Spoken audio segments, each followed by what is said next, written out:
Ketua BEM UGM bersurat ke UNICEF dan bilang Prabowo bodoh.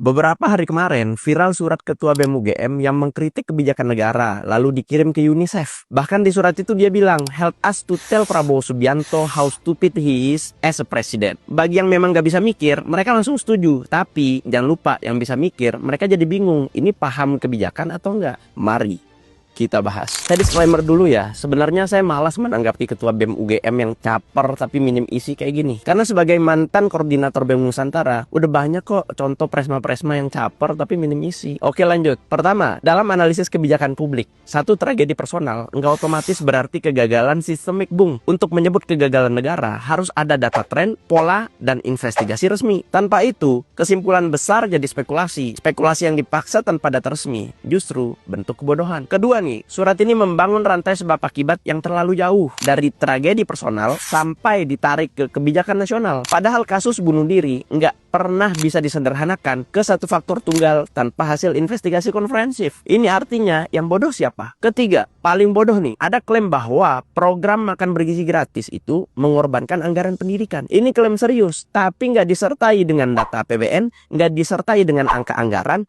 atau dokumen fiskal. Mengkritik anggaran tanpa data fiskal itu lemah secara akademik. Katanya cerdas, ketua BEM. Tapi isinya kok nggak ada. BTW, gue udah bahas soal anggaran pendidikan di banyak video gue. Coba deh dicek, biar pinter dikit. Dan saya kembali lagi dengan pertanyaan yang sama. Yang bodoh sekarang siapa? Keempat, narasinya seolah gizi anak dan pendidikan harus dipilih salah satu. Padahal dalam kebijakan sosial, keduanya saling terkait. Anak yang lapar justru lebih sulit menyerap pendidikan. Jadi kalau mau mengkritik kebijakan, silahkan. Tapi kritik yang kuat harus berdiri atas data, bukan asumsi, logika, bahkan emosi. Apalagi mengirim suratnya ke UNICEF pula. Iya, memang itu lembaga advokasi internasional. Tapi dia nggak bisa mengontrol presiden dari negara-negara yang ada. Masa nggak paham? Terus saya perlu tegaskan, kritik yang tajam itu perlu, tapi harus tetap rasional dan cerdas. Bukan justru mengatai Presiden Prabowo bodoh, tapi nunjukin kebodohannya sendiri. Kan lucu. Gimana menurut kalian? Jangan lupa follow.